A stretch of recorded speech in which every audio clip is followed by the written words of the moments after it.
So, question. Is time elastic? Time is elastic. No?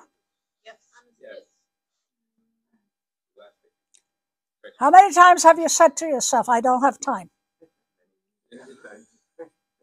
And how many times have you heard, if you want anything done, give it to the busiest person you know? Yes.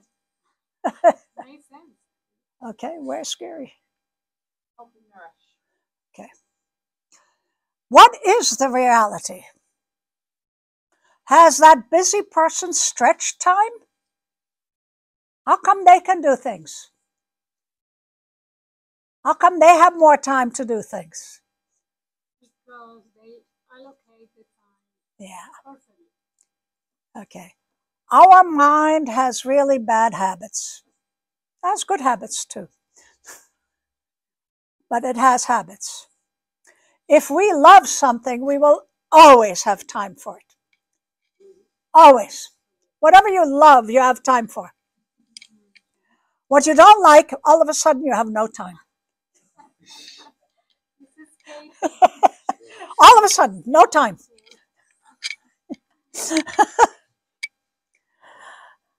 When we do not have time to do something, that something begins to weigh heavy on us. This is what I have been teaching for years. This is where the thing goes, just do it. Before Nike. I've been, for the last 50 years, I've been saying, just do it. Why? Because if you need to do something and you don't do it, it becomes very heavy in the weight, in the mind. It steals your mental energy. You have no idea how much it steals your mental energy. It is amazing. Okay? It sits in the back of our mind and nags like a little fishwife. Do it, do it, you got to do it, you got to do it, you got to do it. And the more you hear it, the more mental energy you have to not be able to do it anymore. It is a terrible disease. That's why I keep saying, just do it. Get it over with. The minute you do it, you feel lighter. Isn't that amazing? You're not physically lighter, but you feel lighter. Because the mind feels lighter. If you have something to do and you don't do it, it sits on your mind and takes your energy. It steals your energy. And another reason why we steal the time from doing something is that we are not certain on how, why, and when. You know you have to do something, but you're not really sure. Well, let me tell you, there is something beautiful within you, something that people will begin to learn and utilize. Once you start a task, sincerely, your intuition takes over. And it will show you how to do it. It's amazing, but you got to be able to trust. That's another reason I say just do it. Because once you start, it becomes a momentum and you will know what to do. You'll make mistakes, but you'll be able to learn from them and you will change. But you just have to start. The important thing is to start. And intuition, your higher self, begins to feed you information. And I have proven it through the many things that I have done for the ashram. I had no idea. And you just start it and the knowledge comes. It just comes. And some of you who know me, I've done the plumbing, I've done the electric, I've done the carpentry, I've done masonry, I've done everything. Roofing even. Now I have Naresh. And he's here right now. Okay? And I had no idea because we had no funds. When Mataji started in those buildings over there, those buildings were run down, so run down. They were terrible. And it was just Janaki and I who are making it. So we built the first wall, and we had no idea how to do it. We put up the studs, we put up the sheetrock, and everything was by hammer in those days because the machines weren't around yet. Okay, and you had sore arms from hammering, and we were working full time. Okay. So once we got that painted, we stood back and we looked at it and just got hysterical. It wasn't straight, but it was up. So it wasn't straight, but it was up. Well, the whole building isn't straight, so it didn't really matter. But we just did it. And we learned while we were doing it. Or we asked about it in people. People were more than ready to tell me how to do things. Okay? Right? So, you just start. You just start if you're not certain. You'll be surprised. The inner being begins to tell you how to do it. It's the most amazing thing. We don't trust our inner being. Our inner being is there to help us all the time. It is there to help us all the time. Okay? And then now begin to think, really, how is your mind? If you have a half an hour to do something before you go away, and that one thing that you need to do takes you 10 minutes, when is the time you're going to do it? The last 10 minutes, right? Why? Because time limit gives you energy. When you know it has to be done by a certain time, it gives you that energy to do it. Before you got lazy, I have all the time in the world. But then once the time is 10 minutes to it and I need to do it, I get up and I do it real fast. I hear people complaining. We're ready. We need to go out, and my wife all of a sudden starts the dishes 5 minutes before we leave. Could have done it all along. It's that energy of the time. Now I'll give you a little and having a deadline motivates us by adding energy of urgency. The adrenaline is going. It gives us the energy to do it. Okay. I always have been a very active person. I was working full time and taking care of the projects here at the ashram. And one day, my guru, my yogashaktiny, asked me to do something, and I said to her, I don't have time. Oh. She says, that's not true. You have time. Time is elastic. I'm walking away and going, she doesn't know what she's talking about. Okay. Now, I learned the expansion of time at the age of 48. I decided to get my bachelor degree. I had 56 credits, so I needed another 64. And I chose a cohort program that worked for 12 months, that met once a week, but it only gave me 32 credits. Okay. Now, I was living in the ashram, and I was working full time in the printing industry. And I decided to go ahead and do that program. There were other programs, but I was afraid I wasn't going to do it if I had so much time. Okay, so, and it's an adult program. And I was able to get some credits by writing a thesis, which is usually done for a master's, a thesis on life experiences. And once you write the thesis, they look at the thesis and say, okay, you've had the life experience, but those darn things took 2 months to put together. It wasn't so easy either. You figure life experience, you just write it down. No way. Not a thesis, and that have rules, regulations, and everything else. Okay. Well, I got 6 credits like that. Then, during the program, I was able to this was Nyack College who was sponsoring it, while they were picketing outside against the yoga studio, because it's a Christian college. And I could go every Saturday and take a class for 12 hours, for 8 hours. And that's how I made up more credits. Okay. So, within 15 months, I got 64 credits together.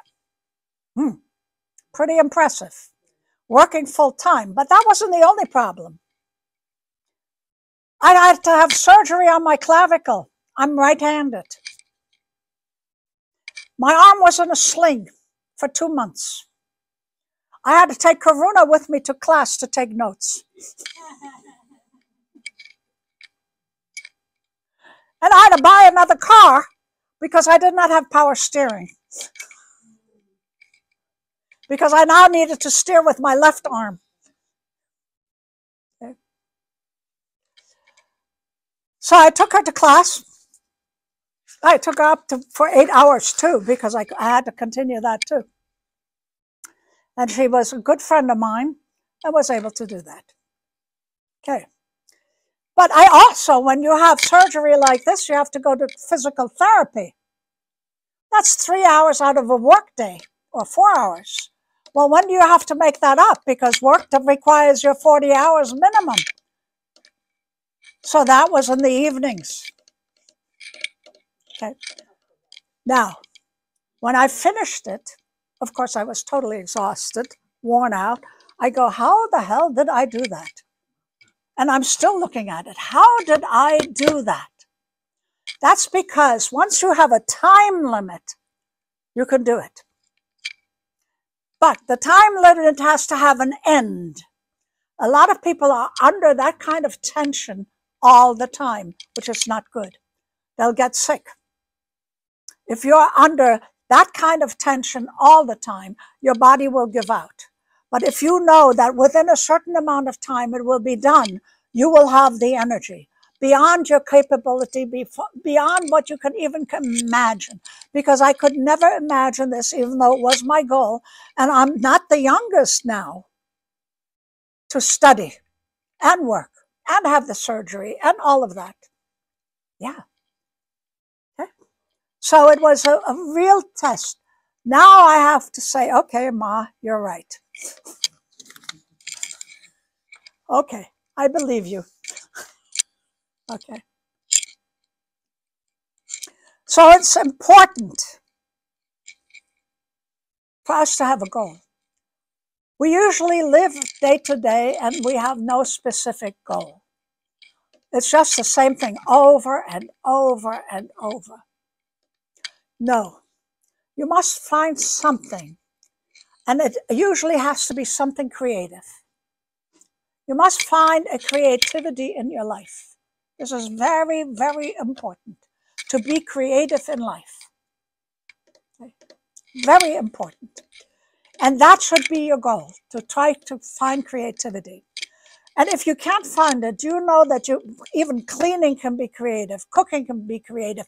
Everything you do can be creative, because the creativity is how you change things or how you can do it more efficiently. That's creative. So creativity is an absolute must, because creativity gives us energy.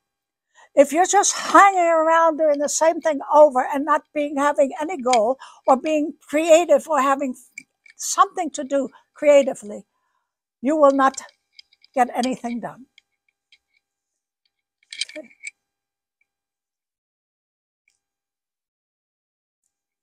Our mental outlook needs to be examined. All right? Before you start the day,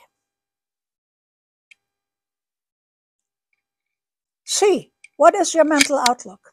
If you have a mental outlook of joy, the day goes faster. Isn't that amazing? It disappears. If you have an outlook of drudgery, it's the slowest day you ever lived. So where is the time? It's in our perception of time. Time is the same, but it is a perception. You and I have different time. Even though chronologically it's the same, but you perceive time differently. Okay? Patanjali talks about 6 obstacles that we need to overcome if we want to accomplish anything. Okay? And accomplishing anything is what we need to do, because that's what we say. I don't have time to accomplish what I want. But there are 6 obstacles that you need to overcome. The first one, of course, would be physical illness. If you don't want to do something, all of a sudden you get sick. Did you know that? Next time you have a simple illness like a cold and flu or blah, blah, blah, look around and see, what didn't I want to do?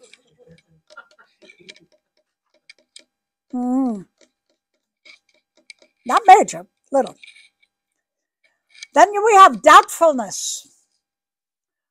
Once you have doubtfulness, should I do it, should I not do it? That steals your energy. You won't have any energy left. Forget it. We must believe in what needs to be done.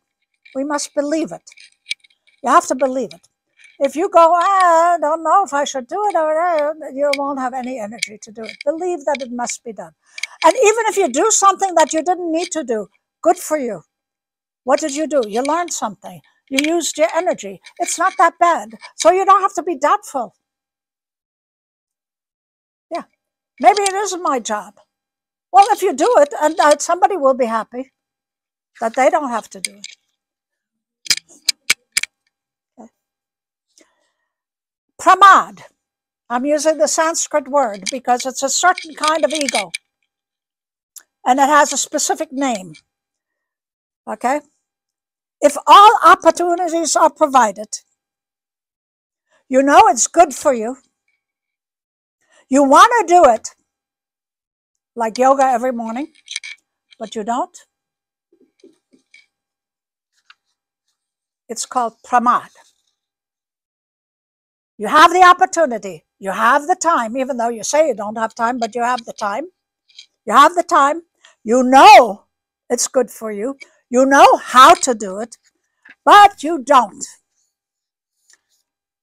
What kind of ego is that? That's the ego that thinks so highly of oneself and says, oh, I don't need it.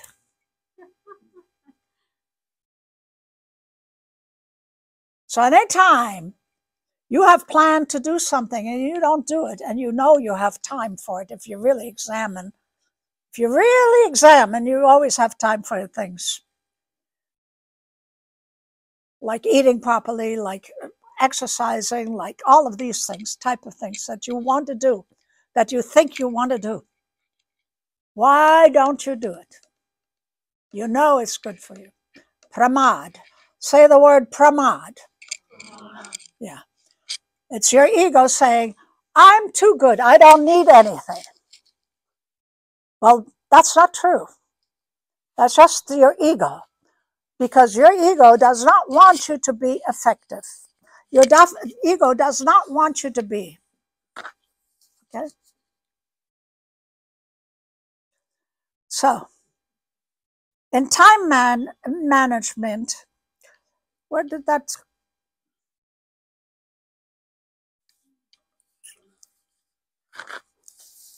Okay. I did put in what they teach you in time management, but it disappeared. I guess my time management is better. No. Time management classes will emphasize to look at how we spend our time, to just observe one day and see how you spend your time. Okay. And then you see what priorities you need. Okay. And then you have to learn to say no. People keep asking you to do this and that. You have to be able to say no. Okay. Do you need me? Okay. And always do the most difficult task first. Get it over with, because remember, if you don't do it, the mind weighs itself down and you won't have time to do anything else. Okay? And every other task will seem to fall in place. Okay? Now, very important to understand. With a lack of inspiration, that's what you need to do something. Anything you do, you need inspiration. With a lack of inspiration, we can't do anything. And we waste time. When we waste time, if energy is not used, and listen to this carefully, if energy is not used, we are unhappy.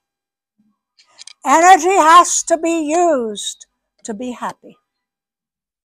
If our energy is not used, we are unhappy. So if you are unhappy, start looking, why am I unhappy? Where is my energy going? Why am I not using my positive energy? Now, life is difficult, no matter how much. No matter if you think the person has a perfect life, they don't. If you look behind the doors, it's not so perfect. Life is difficult. No matter who you are, life is tough.